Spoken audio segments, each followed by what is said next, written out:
In a chamber packed with 435 lawmakers, 120 reporters, and millions watching live, Jasmine Crockett fired 3 ruthless questions at Donald Trump and he froze for 37 agonizing seconds. The silence was louder than any speech, as rage erupted inside Congress and Melania's empty chair screamed, "Betrayal to the nation." It wasn't just politics, it was humiliation, heartbreak, and history colliding on live TV. If a man can't answer his wife or his country in 37 seconds, what truth is he hiding from all of us? Stay with us. This is a story worth every second of your time. Under the blistering glare of television floodlights, the House chamber has been transformed into an arena. Every seat is taken, every corridor choked with cameras, microphones, and restless bodies waiting for the clash they know is coming. Protesters outside hammer on the doors in unison, their chants, "Tell the truth," pulsing through the marble walls like a heartbeat. It feels less like a hearing and more like a trial for the soul of the nation, with millions of Americans glued to their screens, leaning forward as if the next breath of this room might decide their future. Jasmine Crockett stands already at the center, not hidden behind stacks of papers or flanked by handlers, but alone, unshaken, and immovable. The way she grips the edge of the table looks less like procedure and more like planting a flag. Her eyes scan the gallery, stone-faced Republicans, weary Democrats, reporters who smell blood in the water, and not once does her gaze waver. She is not here to survive the day, she is here to make history. Her opening words come not as an introduction, but as a strike. Today, America will hear the truth if he dares to speak it. It isn't a statement, it's a gauntlet thrown across the floor. Then, the doors at the far end of the chamber burst open with theatrical force. Donald Trump strides in, flanked by aides who whisper frantically into his ear. He waves as though entering a campaign rally, smirk locked onto his face, chin tilted in defiance. A ripple of camera shutters echoes like machine gun fire. He feeds on it, basking in the attention, throwing a thumbs up to the press pool as if he has already won. But behind him, the cameras catch what he cannot see. A single empty chair marked M. Trump. The absence radiates heavier than any presence, and the nation instantly understands the wound. Trump drops into his seat with a practiced swagger, leaning back, daring the world to challenge him. Another witch hunt, he sneers, voice dripping. Contempt, they've got nothing, absolutely nothing. Laughter from a few loyalists scattered in the crowd rises, but dies almost immediately when Jasmine doesn't blink. She doesn't take the bait. Instead, she leans forward, her voice sharpened into a blade. "Mr. Trump, this is not a rally. This is a hearing under oath, and the only thing at stake is whether the American people can believe a single word you say." The room tightens, reporters stop typing, lawmakers lean forward. Even the protesters outside grow silent for a moment, as though the entire building has been sucked into her orbit. A digital clock flashes on the screen above the chamber, its red numbers glowing with menace. Everyone knows it will soon start ticking, measuring not just time, but the credibility of a man who has built his empire on bluster. Jasmine's stare locks with Trump's, and suddenly the swagger looks smaller, almost fragile under the lights. He shifts, clears his throat, but says nothing. The anticipation is unbearable. Every second stretches like a taut wire ready to snap. Viewers at home grip their remotes, unable to look away. The first question hasn't even been asked, yet the silence already feels like confession. And in that silence, the unspoken question grows louder. Will he finally speak the truth, or will America be forced to watch its former president drown in the weight of his own lies? Jasmine's voice slices through the tension like a blade honed for this very hour. She doesn't pace, doesn't fumble with papers, doesn't waste breath on politeness. The truth is not entertainment, it is not a punchline, it is the contract between a leader and his people. And when that contract is broken, when deception invades not only the halls of power but the intimacy of a marriage, it corrodes everything we stand for. The words hit the chamber like steel against stone, each one sharper than the last. Eyes fix on her. Even those who despise her can't look away, because they sense she isn't just speaking at Trump, she's speaking at America's conscience. Trump's smirk stretches wider, a showman baiting the crowd, waiting for his cue to steal the spotlight. He leans into his mic with a theatrical cough. Witch hunt, fake news. His voice ricochets across the chamber, practiced, mocking, designed to draw laughter from the loyalists scattered in the room. A few of them chuckle nervously, too loud, too forced. But the moment they rise, Jasmine slams the weight of silence back down. She doesn't flinch, she doesn't even blink. Instead, she pivots her body toward him, her tone icy, measured. You mock the truth because you fear it, you call it a witch hunt because you cannot survive the fire. The chamber freezes, and for a second even Trump's lips falter as if she had struck him across the face with her words alone. Meanwhile, in a split-screen broadcast piped into millions of homes, Fox News pundits rush to spin. Sean Hannity leans forward on his desk, wagging his finger at the camera. What we're seeing here is nothing but a Democrat stunt, a sideshow, and to distract America from real issues. Teeter Ducey nods gravely, parroting, she's attacking his marriage, this is disgraceful. But behind the veneer, the feed trembles with unease.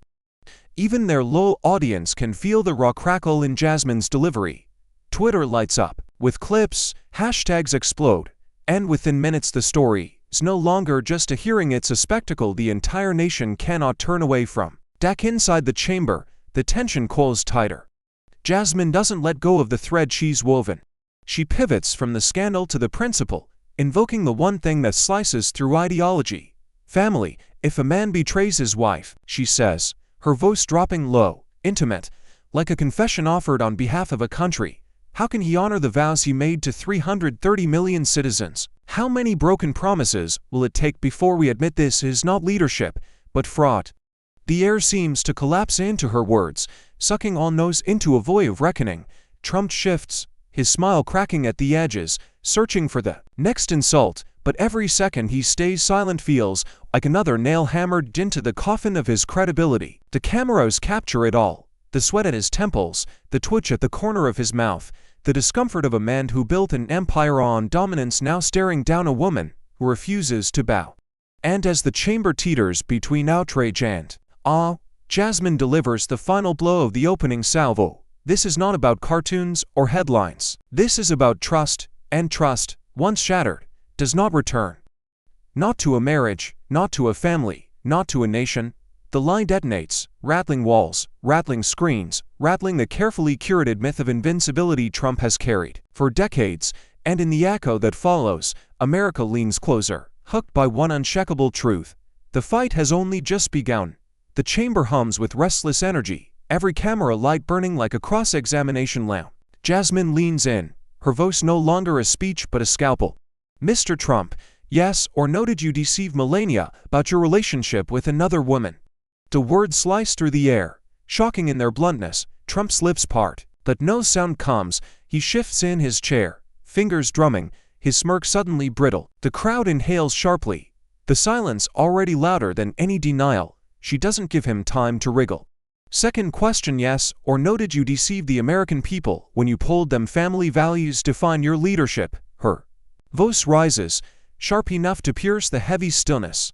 Trump's jaw clenches, his eyes dart toward his allies on the panel, searching for rescue. None comes. The clock above the chamber blinks awake. 0:01. Its red digits like a countdown to detonation. A bead of sweat carves down his temple. The audience shifts uneasily, the tension pulling them tighter into the spectacle. Jasmine's third strike lands without mercy. Final question, yes or no, if you can lie to the woman who shared your home, why should this nation ever believe you keep faith with them? The words don't just echo, they thunder. Trump opens his mouth, closes it, then opens again like a man gasping for oxygen. He fumbles for papers that don't exist, clears his throat, mutters half-syllables that evaporate into the microphone. The clock climbs 0:12, 0:18, 0:24, every second another dagger. Gasps ripple across the room, reporters frozen mid-keystroke, cameras zooming closer, feeding the silence into millions of homes. Stopped by 0:31. The silence has become unbearable. A senator coughs to break the tension, but it only magnifies the soundlessness pressing in.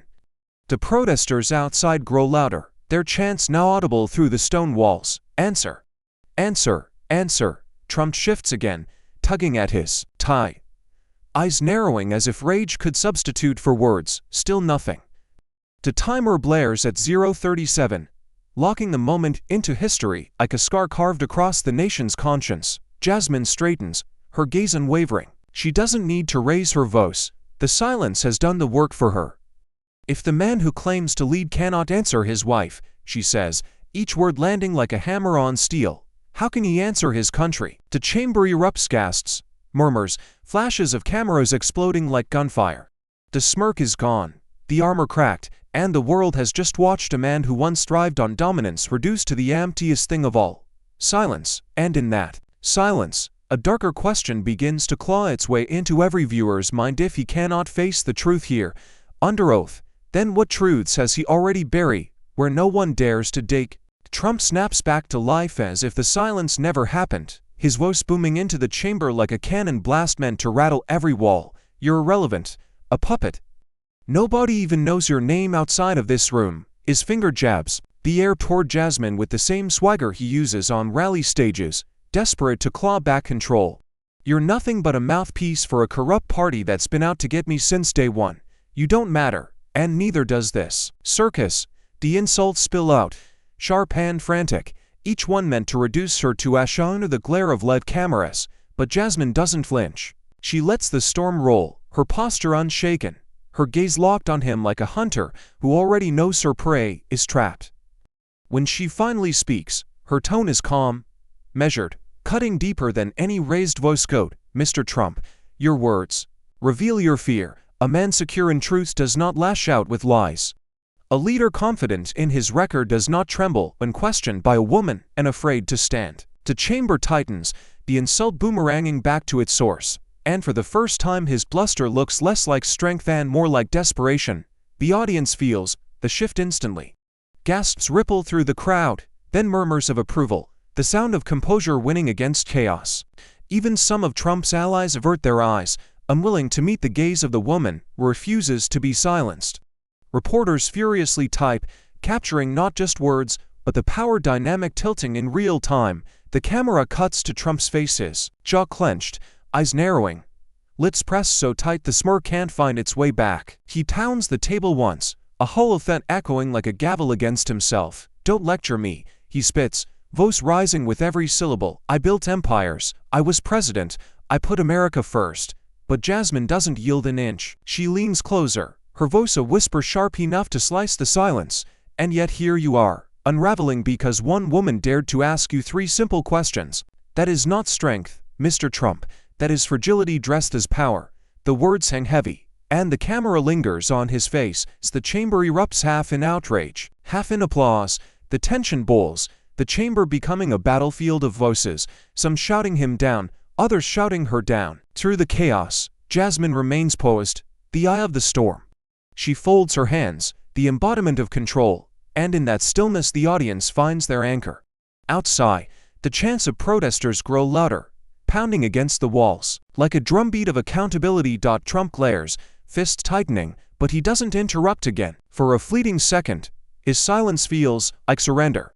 And Jasmine, seizing the moment, delivers a final line that slices straight through the chaos. You can shout down my name, but you cannot shout down the truth. And the truth, Mr. Trump, is that fear has already swallowed you whole. The words strike harder than any gavel, leaving the chamber stunned and the nation asking itself one question: if fear controls him here, what would it do to America if he held power again? The screen above the chamber flickers to life, a massive split-feed broadcast cutting across America in real time.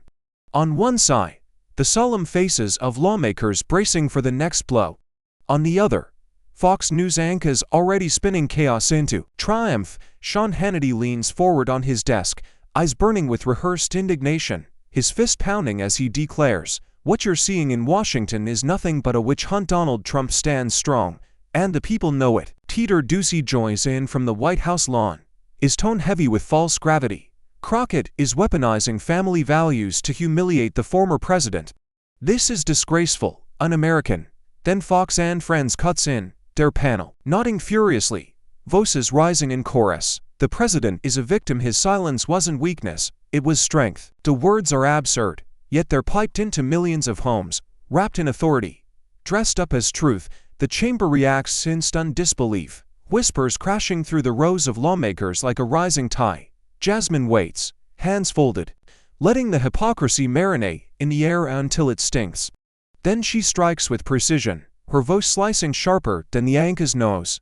When media applauds lies, she says, her tone low but carrying, truth becomes the casualty. When a network turns silence into strength, betrayal into loyalty, and deceit into patriotism, they are no longer reporting news, they are manufacturing delusion. The words ripple outward, burning through the chamber, and for a moment even the Fox loyalists in the room look down, unable to meet her eyes. Outside the building, the crowd is alive with fury. The chants pound like war drums, surging through the stone walls. Truth, truth, truth.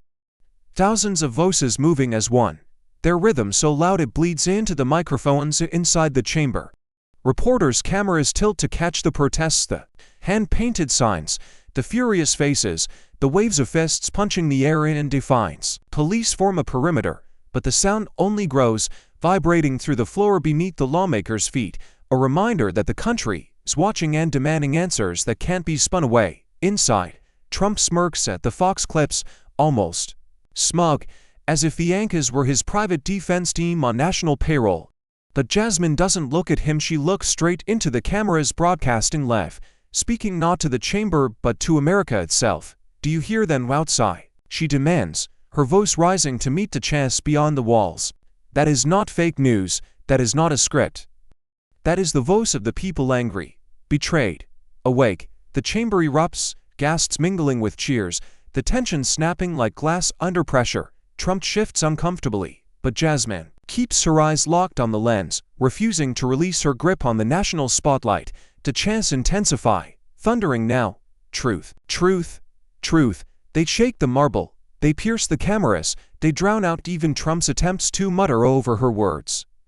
And Jasmine delivers the line that seals the moment in fire. If networks turn lies into gospel, then it falls to the people to reclaim the truth. And make no mistake, the people are already here, knocking on the door. The sound of the crowd answering her call is deafening, a living verdict, leaving America breathless. The realization that this fight is no longer confined to a chamber, it is spilling into the streets, and there is no turning back. The roar of chants still echoes through the marble, but Jasmine doesn't ride the wave of fury, she stills it. She lowers her voice, not to retreat but to force the chamber, the cameras, the millions watching, to lean in. This isn't just about politics, she begins, the steel in her tone giving way to something raw, something closer to grief.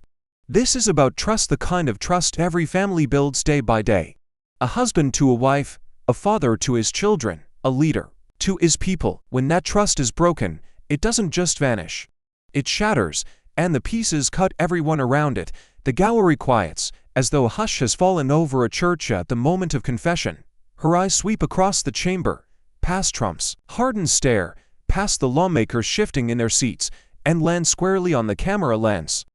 Every American knows what betrayal feels like. The father who promises to be there but never shows. The partner who swears loyalty only to leave you in the dark. The politician who campaigns on family values but cannot honor his own vows at home. The air grows heavy, the weight of recognition pressing down on everyone who has lived that wound. Even the Fox pundits on split screen shift uneasily, their rehearsed outrage softening in the face of something too human to spin away. For a flicker of a moment, Trump tries to laugh, but it dies before it leaves his throat.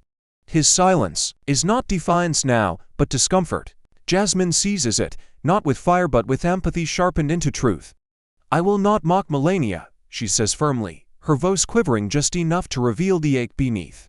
She, like so many women across this country, stands as the silent witness to a man who cannot keep his word. And I will not mock the countless families who place their faith in leaders only to be abandoned when those leaders choose power over principle. The camera cuts to the empty chair reserved for Melania, and the image slams into living rooms nationwide like a dagger. Absence's indictment. The protesters outside quiet their chants, as though listening. Some in the gallery dab their eyes. A reporter lowers his notepad, shaken by the unexpected turn from fury to mourning. Jasmine breathes deep, her words now threaded with sorrow. This isn't about ideology. This isn't left versus right. This is the human cost of dishonesty. Every broken vow at the top tells families everywhere that betrayal is permissible, that trust is disposable, that promises mean nothing once power is at stake. She lets the silence stretch, every second pulling the audience deeper into the reckoning. And then her voice drops like the strike of a gavel. If betrayal at home is excused, what betrayal will come next for the nation? The question detonates not as a scream, It as a whisper amplified by a nation's fear, leaving viewers staring at their screens with the same sick realization: if the foundation of trust can collapse in a marriage, how long before the country itself crumbles beneath the same weight? The chamber is still vibrating from Jasmine's last question when, without warning, the double doors at the back swing open. The creak cuts through the silence sharper than a gattle strike. Heads turn in unison, and the air shifts as if a storm has broken into the room. Flashbulbs explode in rapid succession, shutters clattering like gunfire as every camera swings to capture the figure stepping into the light. It is Melania Trump. She is dressed in stark black, her face composed but unreadable, each step echoing against the marble floor with the weight of a verdict. The room, moments ago split by fury and chance, is now frozen in disbelief. Senators lean forward, aides whisper frantically, and even reporters momentarily forget to type, their jaws slack as history rewrites itself before their eyes. Trump stiffens in his chair, color draining from his cheeks, the swagger stripped from him in an instant.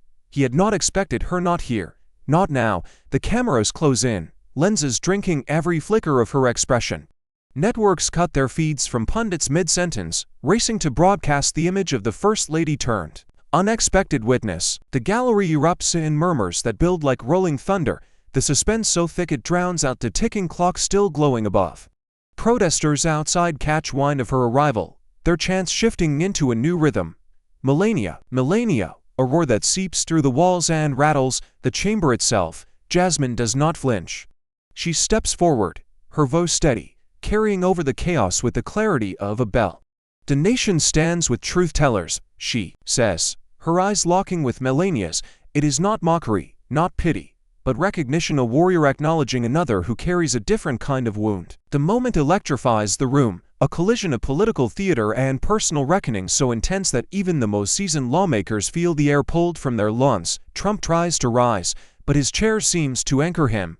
His hand twitches toward the microphone, only to fall back, trembling. The man who once commanded stages with ease now looks small beneath the gaze of the woman who knows his secrets better than anyone alive. Melania's eyes do not soften. She scans the chamber, then settles briefly on Jasmine with a nod so subtle it is almost invisible, yet enough to ignite 1,000 headlines in the making. For a breathless instant, time feels suspended. No voices, no movement, only the piercing clash of silence and spectacle. And then the realization washes over every viewer at home, every protester outside, every person in the chamber. This is no longer just a political hearing. It has become a reckoning written in flesh and blood. And as Melania takes another step forward, the unspoken question slams into the nation like a thunderclap hit. She has come here today. What truth is she about to set free? Trump lurches forward in his chair, panic breaking through the lacquered bravado that carried him into the room. His voice trembles at first, then rises in desperation as he grabs the microphone with both hands. Honey, don't believe them. This is all lies, all of it. They twist everything. They've been after me since the beginning. You know me better than anyone. His words tumble over one another, frantic, almost pleading, his eyes locked on Melania as if he could drag her back into orbit with sheer force of will. The chamber feels the shift instantly. This is not the commanding ex-president barking orders, but a man cornered, stripped bare in front of a nation. The cameras close in, zooming so tight the sweat glistening on his temple is visible to millions. The swagger that once made crowds roar now curdles into something pitiful, a performance cracked wide open. Reporters glance at one another, stunned at the reversal, their fingers pausing above keyboards as if afraid to interrupt the collapse unraveling before them. Outside, the chants falter for a moment, the crowd caught between disbelief and anticipation. Sensing the ground beneath this spectacle is about to split, Melania doesn't flinch. She doesn't rush, she doesn't soften. She meets his gaze with eyes that could freeze glass, her heels clicking once against the stone floor as she steps forward. When she speaks, it isn't a shout or a lecture, it's one word, delivered with the weight of 1,000 verdicts. Enough. The syllables cut sharper than any accusation Jasmine has leveled, sharper than any headline could write. It is the sound of years of silence collapsing into a single refusal, the sound of a woman who will no longer shield him from himself. Gasps ricochet across the chamber. Some lawmakers lean back as if struck, others bow their heads, stunned by the intimacy of the blow. The gallery, is electric, the collective heartbeat of the room stuttering as the word hangs in the air. Heavier than stone, sharper than glass. The camera catches Trump's face in real time. As the mask fractures, his mouth opens, then shouts. His hands twitch as if searching for a defense that no longer exists. The roar of protesters outside reignites, louder than before, their chants colliding with the silence inside. Truth. Truth. Truth. Jasmine doesn't move. She lets the moment belong to Melania, her eyes steady, her silence purposeful, giving the nation space to absorb the devastation.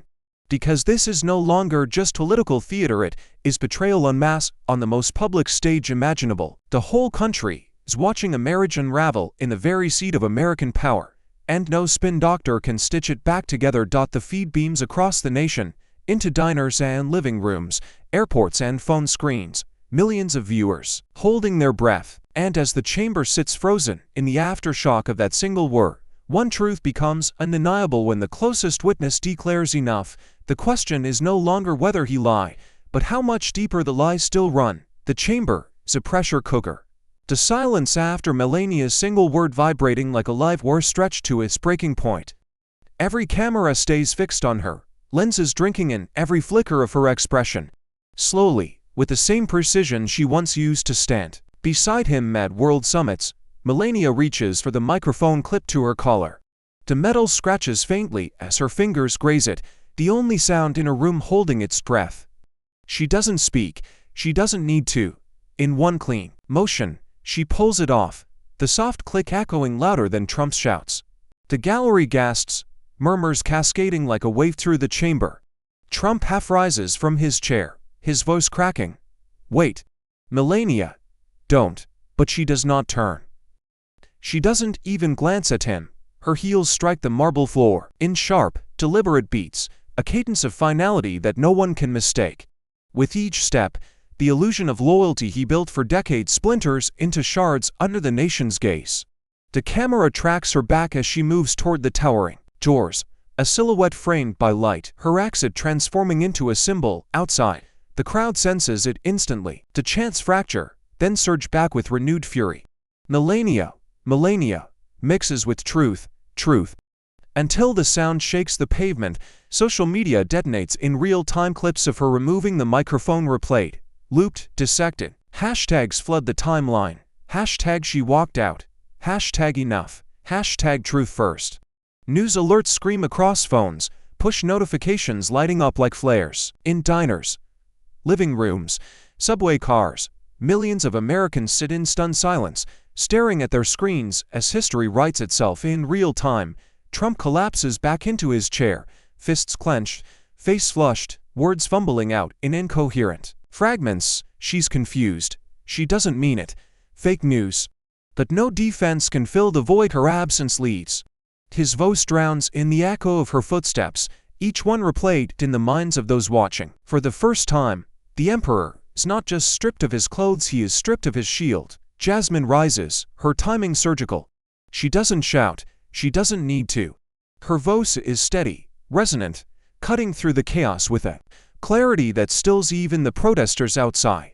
When even silence speaks louder than his words, she declares, America must listen. Her eyes sweep the chamber, then lock on the cameras, piercing into every living room across the nation. In that instant, she is not just addressing Congress, she is addressing history itself. The crowd, in the gallery murmurs, torn between disbelief and awe. Reporters hammer keyboards, their feeds spilling onto screens faster than anchors can narrate. Protesters outside grow louder again, voices thundering as if to answer her. Yet the real question vibrates under the surface, heavier than the chants, heavier than the cameras, heavier than the silence that remains. If she walks away, will the nation follow? The lights dim without warning, and the giant screen above the chamber flickers alive. For a split second, lawmakers think they're about to see evidence files, charts, or sworn testimony, but instead, an animated figure fills the screen. Donald Trump, in grotesque caricature, grinning with a cartoonish sneer, holding hands with a hulking, horned figure unmistakably meant to be Satan. Gasps ripple through the room, then nervous laughter bubbles from the gallery as the clip rolls. The animation cuts to Fox News anchors sobbing tears of Joe, Sean Hannity pounding his fist in celebration, and the Fox and Friends panel weeping, chanting this is a glorious day. As Satan rubs his pregnant belly. At first the chamber can't process it. Some chuckle under their breath, others cover their mouths in disbelief, while Trump's allies shift in their seats, seething, unsure if they should storm out or wait. The absurdity escalates as the South Park characters raise champagne glasses and shout to President Trump, the father of hell's air. The laughter builds, rolling louder, spilling into the chamber like a tidal wave. Even reporters, hardened by years of covering chaos, break into shocked cackles at the absurdity playing on the most solemn stage of American democracy. The sound of laughter on live broadcast ignites social media like gasoline. Millions of viewers clip the footage. Instantly, hashtags explode. Hashtag Trump bans Satan. Hashtag Fox celebrates hell. But the laughter doesn't last. When the montage shifts to Melania, animated with icy detachment, standing apart while Trump bans Satan parade in front of cameras, the tone curdles. The satire slices too close to reality. Snickers die into an easy silence, then anger flares in pockets of the chamber. Lawmakers pound fists on desks, shouting over one another, "This is a mockery." One bellows, while another shouts, "It's the truth wrapped in comedy." The chamber erupts in chaos, voices colliding, order fraying. Trump himself slams the table, his face crimson, pointing at Jasmine. "Disgrace. Total disgrace. You should be ashamed for showing filth in this hall." Jasmine doesn't flinch. She lets the chaos burn, her silence controlling the moment more than any gavel. Then, at the precise sec and the outrage crests, she speaks with deliberate calm, her words cutting through the nose like a scalpel.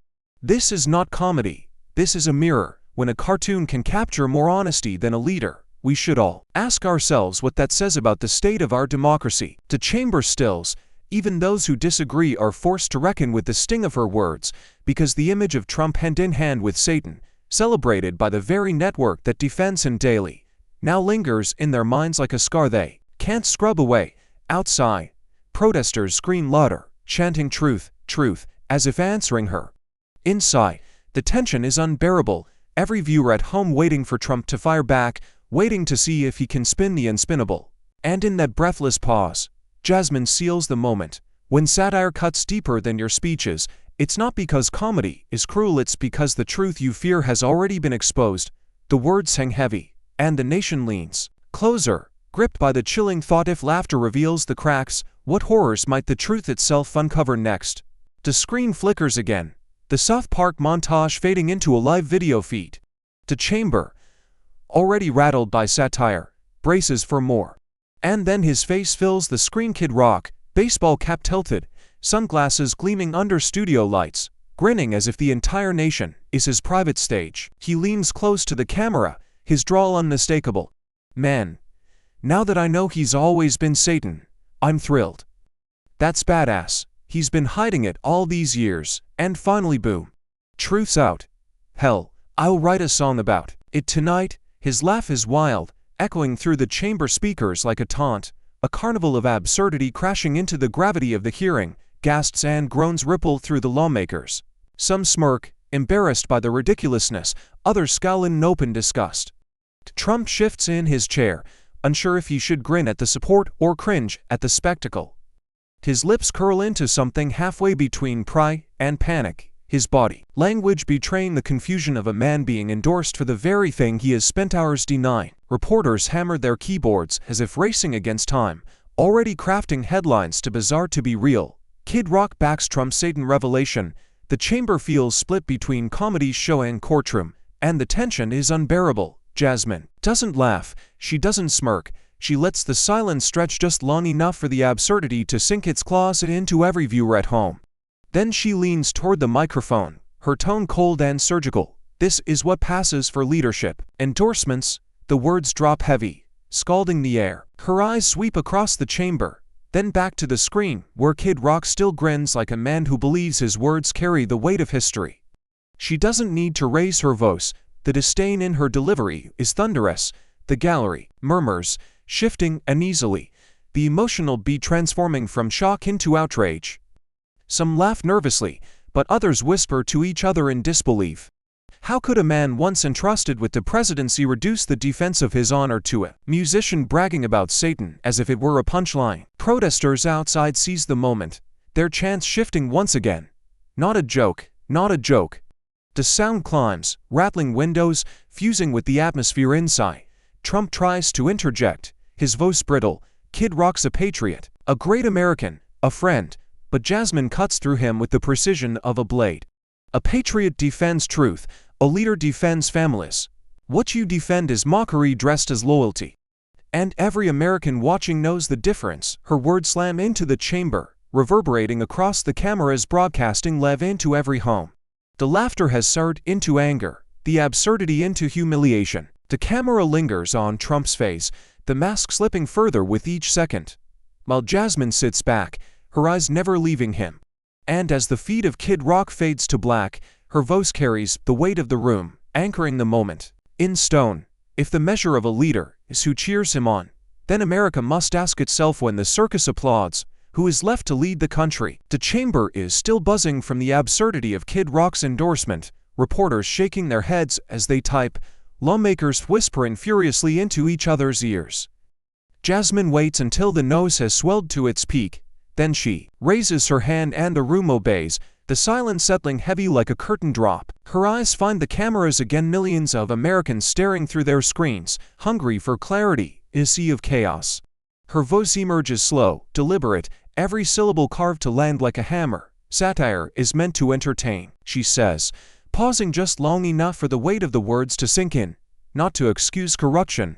The chamber freezes. The split-screen networks hold their breath. Even outside, the chants stutter for a beat, as if the crowd itself needs to process what has just been said. She presses on, weaving fire with precision. Comedy has its place. It reveals our flaws. It makes us laugh at the powerful. It gives us perspective. But when propaganda hijacks satire, when networks turn a cartoon into a shield, when celebrities cheer corruption as if it's a punchline, what we're witnessing is not entertainment.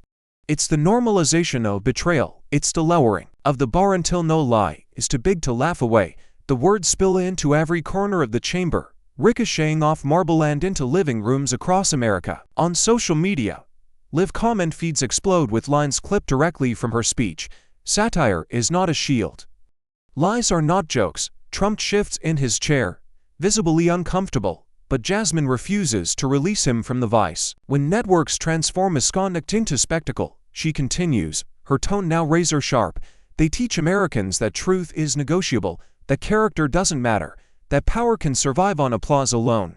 But families watching at home know better. Every parent who's been lied to by a child, every worker betrayed by a boss, every spouse misled by the person who promised loyalty. They all know, when trust is gone, laughter does not fix it. The audience in the gallery leans forward, riveted, their silence louder than any applause could be. Jasmine leans closer to the mic, her voice dropping low, almost intimate, daring the cameras to hold her gaze. They want you to laugh, America. They want you to shrug and say, that's just Trump being Trump. They want you to dismiss deceit as entertainment, to excuse betrayal as comedy. That ask yourselves this: if a lie can be laughed away, then what crime can't be? The room tightens, a gasp escaping somewhere in the gallery, the tension stretching taut as a wire about to snap. Trump clenches his fists, his face burning under the lights, but his silence betrays him more than any word could. The protesters outside pick up a new rhythm, their chants shaking the foundation. No more lies, no more lies. Their voices bleed through the chamber walls, merging with Jasmine's words until the two are indistinguishable, truth carried by both microphone and mob. And then, with the precision of a closing gavel, Jasmine delivers her final blow for the moment. When comedy becomes cover, who holds power accountable? The chamber hangs suspended in shock, and the nation stares into the question, knowing it is no longer satire on trial, it is America itself. The weight of Jasmine's last words still hangs in the air when Trump suddenly erupts, his fist slamming down on the polished oak table with a crack so sharp it makes reporters flinch. The microphones screech with feedback as he leans forward, face red, voice shaking with fury. I'm not Satan. This is a disgrace to me, to this country, to everything we've built. Spittle flies as he bellows, his once calculated smirk breaking into raw, unfiltered rage. The chamber jolts like it's been struck by lightning. The room no longer an arena of questions, but a battlefield of screams. GOP allies leap to their feet in a choreographed frenzy. Jim Jordan shouts across the aisle, veins bulging, "This hearing is a sham. It's a circus. End this madness now." Marjorie Taylor Greene slams her palms on the desk, bellowing, "This woman is humiliating the President of the United States." Their voices overlap, clashing with Trump's own thunder, each one clawing at the air, trying to smother Jasmine's composure beneath a torrent of outrage. The chamber dissolves into chaos, chairs scraping, aides scrambling, gavel pounding, furiously but drowned out by the cacophony. Cameras swivel wildly, capturing every second of the meltdown. Clips of Trump's face flushed, contorted, veins visible at his temple begin ricocheting across social media in real time. Headlines ignite on screens across America. Trump explodes on live TV. GOP allies in meltdown. Order collapses in hearing. The crowd outside roars louder, sensing blood in the water, their chants swelling from truth. Truth. Into a deafening chorus of shame. Shame. That seeps through the walls like a tide rising to drown the chamber. And yet, at the very center of this firestorm, Jasmine remains motionless. She doesn't shout, doesn't flinch. She sits upright, hands folded neatly, her calm presence cutting through the chaos like an anchor in a storm. When the GOP voices reach their shrillest peak, she simply leans into her mic, her tone steady, deliberate, commanding. "Order," she says, just one word. But it slices through the nose like a razor, forcing heads to turn, forcing silence to return, if only for a fleeting second. Her composure is its own weapon, exposing the frenzy for what it is, desperation masquerading as defense. Trump snarls across the table, stabbing a finger toward her. "You're nothing. You're a liar. You're tearing this country apart." But Jasmine doesn't blink. She tilts her head slightly, her eyes locked on his, and with a calmness that chills the room, replies, "Mr. Trump, the only thing tearing this country apart is fear of the truth." The chamber gasps, the words echoing louder than the gavel ever could. The protesters outside pick up her line instantly, chanting it back through megaphones, their voices shaking the foundation. Fear of the truth, fear of the truth. And as Trump slams the table once more, shaking with fury, Jasmine leans back in her chair, unbroken, her calm more devastating than any scream. The question that now clings to every screen, every living room, every American watching is unavoidable. If he cannot control himself here, in the chamber of democracy, what would happen if he controlled the nation again? The echoes of Trump's furious outburst are still vibrating off the marble when Jasmine rises slowly, deliberately, like a blade unsheathed. The room is still chaotic, Republicans shouting, aides whispering frantically, reporters scribbling, but her presence commands a hush before she even speaks. Her voice cuts through the noise, strong, sharp, unrelenting. "You insult the people's intelligence, you betray the Constitution. And you do it with a smirk, as though America, or your stage and its citizens your audience." The words strike the chamber like hammer blows, each syllable ringing with accusation, each pause a knife twisting deeper. Trump tries to interject, his hand slamming the table again, but Jasmine's momentum is unstoppable. She leans forward, her voice rising in a crescendo of righteous fury. "This chamber is not your casino, not your reality show, and not your campaign rally. It belongs to the American people, and you treat it as though it were another stage for your lies, another prop for your ego. You have turned silence into strength, deceit into courtesy, betrayal into entertainment. That this nation is not laughing anymore." Gasps ripple through the crowd, some jaws dropping, some fists clenching in solidarity. The gallery erupts with claps, spontaneous, raw, uncoached. Lawmakers, staffers, and even jaded reporters cannot contain themselves. The sound builds like thunder rolling across the chamber, and the gavel pounding for order cannot smother it. Outside, the protesters hear the shift, their chants escalating into a roar that shakes the foundation. "Truth, truth, truth." The sound is primal, overwhelming, as though the voices of ordinary Americans are colliding with Jasmine's words and amplifying them into something unstoppable. Her tone sharpens, her gaze drilling straight into Trump as the cameras magnify her every word. "You think this is about me? About Democrats? About your enemies? No, Mr. Trump, this is about every American family that has been told to trust, only to be betrayed. Every worker cheated of wages while you boast of wealth. Every soldier asked to sacrifice while you mock the very constitution they swore to protect. Every woman asked to believe in loyalty while you shred vows like paper. The words do not just indict him, they remind the country of its wounds. The tension thickens into something electric, something irreversible. Trump shifts uncomfortably, his face reddening under the weight of the cameras, but he does not interrupt again. He cannot. The moment no longer belongs to him. It belongs to Jasmine, and through her, to the millions watching who feel their own anger and pain spoken aloud. She straightens, her hand pressing flat on the desk, her voice rising to its fiercest pitch. You are not the victim here, the American people are. And they will not be silenced, not by your tantrums, not by your allies, and not by the machinery of propaganda that feeds your power. The applause is deafening now, rolling like a wave, drowning out every attempt to regain control. Reporters type furiously, headlines already taking shape.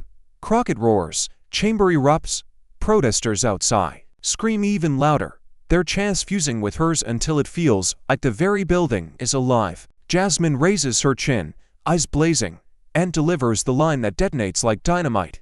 You can rage against me all you want, but the truth is bigger than me, bigger than you, and bigger than this chamber. And the truth, Mr. Trump, is that your time of deceiving America is over. The eruption that follows is seismic, and for a moment, the nation watching realizes they are not seeing a mere hearing, they are witnessing a reckoning that can no longer be contained. Trump's face is crimson now, the polished mask of control, shattered beyond repair. His mouth opens and closes in jerks, words tumbling out in fragments, half-formed sentences laced with rage. Lies, disgusting, witch hunt, she's nothing. The microphone catches the stammer, magnifying his unraveling to millions of viewers. His hand trembles as he grips the edge of the table, knuckles bone white, eyes darting wildly across the chamber as though searching for an escape route. The man who once roared with certainty now looks cornered, reduced to incoherent sputters. Under the relentless weight of scrutiny, the chamber detonates into chaos. Republican allies leap to their feet, voices colliding like clashing cymbals, each one louder than the last. Out of order, one bellows, "This is a disgrace." Another shrieks. Democrats shout back, fists pounding desks, the air splitting. With accusations and counter-accusations, reporters scramble to capture the maelstrom, cameras jerking from one eruption to another, headlines writing themselves in the nose. The gavel pounds desperately, but the sound is swallowed whole by the storm. What was once a hearing now feels like a riot. Dressed in suits dot in the gallery. Spectators shout over one another, some cheering Jasmine's composure, others booing Trump's collapse, the room becoming a battlefield of divided America. Security shifts uneasily along the walls, radios crackling, ready in case the verbal war spills into something worse. Outside, the chants of protesters surge, their voices rising above the din inside. Truth, truth, truth. The sound seeps through the marble, merging with the fury within, until the entire building vibrates like a drum of outrage. Through it all, Jasmine remains seated, unshaken, the eye of the hurricane. She doesn't raise her voice, doesn't join the cacophony. Her silence is devastating. Every camera instinctively cuts to her calm expression as the chaos rages around her, the contrast too stark to ignore. The nation sees it, one side erupting into incoherence, the other side anchored in clarity. Her restraint becomes sown indictment, exposing not just Trump's collapse, but the system unraveling around him. Trump pounds the table again, his words spilling louder, but no clearer. Fraud, enemies, unfair. I am the victim here. His voice cracks mid-scream, and the cameras catch it, the sweat streaming, the jaw twitching, the raw panic in his eyes. Allies shout themselves forced to cover him, but the damage is done. Every second of incoherence is another nail in the coffin of credibility, another moment America will replay on loop. And then, just as the frenzy crests, Jasmine finally speaks, her tone low, steady, commanding attention without effort. The chamber stumbles into silence, drawn to her voice like metal to magnet. She leans toward the microphone, her eyes locked on Trump, but her words aimed at the nation. When the mask slips, she says, each syllable sharp as broken glass, what truth is revealed beneath the chaos? The question lingers in the air, chilling, inescapable, daring America to confront. Not just Trump's collapse, but what it says about the country that let him rise. The lights dim again, the chamber holding its breath as Jasmine signals for the final clip. The screen above flares to life, and there it is, the animated figure of Satan. Towering, grotesque, voice booming with glee. "I am pregnant, and the father is Donald Trump." The words blast through the speakers, and in an instant the room splits in two. Gasps explode from the gallery, hands flying to mouths, while others burst into nervous, uncontrollable laughter. Reporters blink in disbelief, their fingers frozen over keyboards, not sure whether to type parody or prophecy. The cartoon cuts to Fox News anchors, their animated caricature sobbing with Joe, Sean Hannity throwing his fists in the air, Fox and Friends weeping as though witnessing a miracle. The absurdity is so sharp it stings. Some lawmakers laugh, but the sound is hollow, cracking into the tension. Others shout in outrage, fists slamming desks, faces twisted with fury that such an image would stain the chamber. The clash of laughter and horror builds into a dissonant chorus that rattles a very air. Trump jolts to his feet, his face crimson, pointing at the screen with trembling hands. "Turn it off. Turn that garbage off." His voice cracks, the desperation seeping into every syllable, but the clip keeps rolling, each frame a dagger, each sheer from the cartoon Fox News a mockery he cannot outrun. Cameras zoom in, capturing his panic against the flickering light of the screen, the contrast brutal, unforgettable. Jasmine doesn't look at the screen.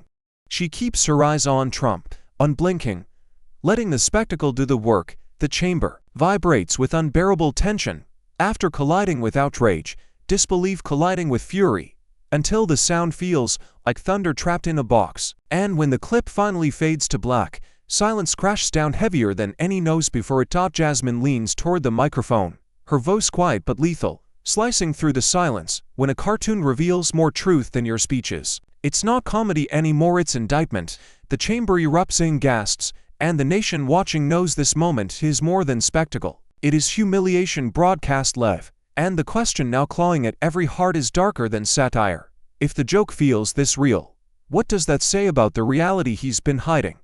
The echo of the South Park clip still lingers when Jasmine rises, every movement deliberate, her presence commanding the room before she speaks a single word. Trump is still pacing, muttering denials under his breath, his face the color of fire. The chamber is restless, some lawmakers shouting, others whispering, but Jasmine raises her hand, and the nose dies instantly, as though even chaos itself recognizes it has no power over her. Her voice lands like a gavel, sharp and unyielding. "You are not Satan," she begins, pausing just long enough for the words to sting, to slice through the absurdity and strike at the core. The chamber holds still, even Trump's rant sputters into silence, his eyes snapping to her as though waiting for the rest of the verdict. She doesn't blink, her tone steady but charged with fire. "But you treat truth as disposable, loyalty as expendable, and women as collateral damage." The words hit the room like an explosion muffled under glass. No shouting, no applause, just stunned silence, the kind that weighs heavier than thunder. Some lawmakers exchange uneasy glances, reporters freeze mid-sentence, cameras zoom tighter, capturing every twitch of Trump's jaw, every bead of sweat trickling under the unforgiving lights. Even the protesters outside fall momentarily quiet, their chants stalling as the line ricochets out of the chamber and across the airwaves. Trump grips the edge of his table, his knuckles bone white, his mouth open but wordless. He tries to speak, but nothing comes. Every attempt at denial collapses under the sheer weight of her accusation. Jasmine doesn't lean back, doesn't retreat. She holds the silence like a weapon, knowing it crushes him more than any scream ever could. The chamber feels suspended, every heartbeat sensing to the tension she has locked into place. The image of her standing firm while Trump drowns in silence sears itself into the nation's memory. And then she seals the moment with a final, chilling line, her voice low but unshakable. "The question is no longer whether you are Satan, it's whether America can survive another leader who treats truth as his enemy." The words detonate, leaving the chamber breathless, and the audience at home gripped by the terrifying realization that the real danger isn't a cartoon devil, but the men standing right in front of them. The silence that follows Jasmine's line lasts only a heartbeat before it detonates into something far bigger. From outside, the roar of thousands surges like a tidal wave crashing against the marble walls. The chants are unified now, deafening, pounding in rhythm with the heartbeat of a restless nation. Truth, truth, truth. The sound rattles the chandeliers above, shakes the floor beneath the lawmakers' feet, and bleeds into the microphone so that even viewers at home feel as if the walls around them are vibrating. Inside the chamber, phones light up in unison as reporters' screens flood with notifications. Social media is ablaze. Hashtags explode across platforms at breakneck speed. Hashtag truth over lies. Hashtag Crockett exposes Trump. Hashtag enough is enough. Clips of Trump's silence, Melania's walkout, and Jasmine's searing lines are already looping endlessly, dissected frame by frame. Memes flood in faster than pundits can react, some mocking Trump's unraveling, others elevating Jasmine as a symbol of courage, her face frozen mid-speech with captions like the voice of truth. Within minutes, what began as a hearing has become the biggest broadcast event in the world. Trump sits slumped, his shoulders heaving, as the chants outside grow louder. His allies' shouts falter. They can feel the tide shifting, the futility of defending a man who is collapsing in real time. Jasmine doesn't gloat, doesn't raise her arms in triumph. She simply remains centered, composed, her calm presence burning brighter against the chaos. Her silence between lines is more commanding than the loudest screams in the room. The chamber is a storm of outrage, disbelief, awe, humiliation, and a creeping recognition that this is not just another political spectacle. It is a reckoning spilling from screens into the streets, where ordinary citizens chant for something bigger than party, bigger than politics. They are chanting for truth itself. And then Jasmine leans into the mic, her voice dropping low, a razor whisper slicing through the din. If America laughs today, she says, her eyes narrowing on Trump before turning back to the cameras, will it still cry tomorrow? The question detonates across the chamber and into living rooms nationwide, leaving the country suspended in dread, gripped by the haunting realization that the real verdict has yet to come. The hearing dissolves into chaos even after the gavel falls, but outside the chamber the storm has already moved to the screens of America. Media panels split instantly, networks scrambling to define the moment. On one channel, conservative pundits sneer, mocking Jasmine's composure as theatrics, insisting Trump was the victim of an orchestrated ambush. On another, anchors speak with hushed reverence, calling her words the most searing indictment in modern political history. The split-screen war of narratives flashes across the nation, laughter and rage, triumph and mourning to America's staring at the same footage and seeing two different truths. Inside, Jasmine gathers her papers with steady hands, her face unshaken by the chaos that still simmers around her. Trump slumps in his chair, his allies arguing among themselves, their voices shrinking into static as the cameras pivot away from them and toward her. When she rises, the chamber shifts. Even her enemies watch her with something closer to respect than contempt. She walks with deliberate steps, not rushing, not reveling, simply carrying the weight of what has just been unleashed. The doors swing open, and the roar outside hits like a shockwave. Hundreds of supporters surge forward, their chants rolling over one another until her name becomes a single thunderous beat. Jasmine, Jasmine, Jasmine. Phones rise in the air to capture her exit, the flash of cameras transforming the marble corridor into a tunnel of light. For the first time all day, a small smile flickers across her face, not of victory, but of resilience, of pride in having stood her ground when it mattered most. And as the chants rise louder, echoing into the night, the image sears itself into history. Jasmine Crockett walking out, unbroken, carrying the truth like a banner, leaving behind a chamber in ruins and a nation forced to ask itself whether it will stand with her or with the silence she just shattered. The flashbulbs blind. As Jasmine steps into the press corridor, the roar of the crowd behind her still shaking the marble. Dozens of microphones thrust forward, reporters shouting questions, but she raises her hand and the noise collapses into silence. Her face is solemn, her voice unwavering, every word aimed not at the chaos inside but at the soul of the nation. A nation doesn't fall because of laughter, she says, her eyes locked on the lenses beaming her across America, but because lies become normal. When we accept deceit as entertainment, when betrayal becomes a punchline, we surrender the very foundation of democracy. The line pierces through the static of the news cycle, replayed instantly, destined to become the quote that defines the day. She pivots, her tone deepening, threading compassion into fire. To the communities of color who know what it means to be dismissed and deceived, To the women who have carried the burden of broken promises, to the families who struggle every day to hold trust together, I see you. This fight is not abstract, it is not theory. It is your lives, your dignity, your future. Her words shake with urgency but never with doubt, and the press corps leans forward, rapt, as if they to feel the weight of the millions watching. Beyond the cameras, outside, the chants rise again, her name fusing with truth, until the sound is indistinguishable. Jasmine lets the roar fill the pause, then delivers the final line like a verdict. Truth is not partisan. Truth is survival. And if we lose it, we lose everything. The silence that follows is not weakness, it is reverence, the kind that leaves every viewer asking themselves how much longer America can afford to live with lies. The night air outside the Capitol is electric, every spotlight turned toward Jasmine as she climbs the steps, flanked not by staffers, but by the raw force of a chanting crowd. Reporters surge forward, cameras rolling live, but she doesn't rush. She turns, facing the nation through every lens, her voice carrying with the weight of a final judgment. Choose truth, respect women, defend the Constitution. The cadence is deliberate, each phrase a hammer strike, each pause a reminder that this moment is larger than her, larger than Trump, larger even than politics. The chants behind her swell, echoing through the stone corridors like the roar of history itself. Truth, truth, truth. People press forward, holding signs high, tears streaking down faces illuminated by cell phone lights. Jasmine raises her hand for silence, and somehow, impossibly, thousands obey. Her eyes cut into the cameras, not pleading, not asking but demanding the reckoning every American knows is overdue. If your leader lies at home, she says, her voice sharp as glass, how long before he lies to you? What will you do about it?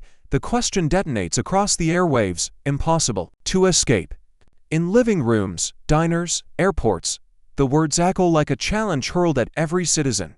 The silence after is unbearable, a nation suspended on the edge of its own reflection. And then, as if answering the call, the crowd erupts again, their chant thunderous, unifying, a verdict shouted into the night. Truth, truth, truth. The sound shakes the cameras, rattles the air, and for the first time all day, it feels less like a hearing and more like the birth of something larger, movement refusing to be silenced. The screen fades to black, the chants still echoing, daring America to decide what comes next. In the end, this story reminds us that truth is not just a weapon in politics, it is the foundation of trust in every relationship we hold dear. When leaders lie, they weaken the very bonds that hold families, communities, and nations together. Jasmine's courage shows that integrity, though often costly, is the only path to real strength. Each of us faces choices where honesty or silence can change lives. The question is simple, yet urgent. When it is your turn to defend truth, will you have the courage to stand? Thank you for watching until this moment and for standing with us on this journey for justice. Your support means everything. Like, subscribe, and turn on notifications so you never miss what's next, and we love to hear your thoughts. Leave a comment below and let us know what moved you most in this story. Together, our voices make a difference.